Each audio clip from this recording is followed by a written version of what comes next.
Hello, in front of me I've got Xiaomi Redmi Note 8 2021. In this video I'll show you how to set custom ringtone. In the beginning let's enter Settings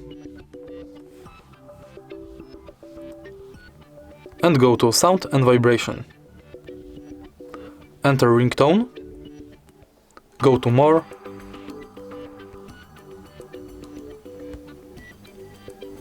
choose Local Ringtone, Music, and select your custom sound.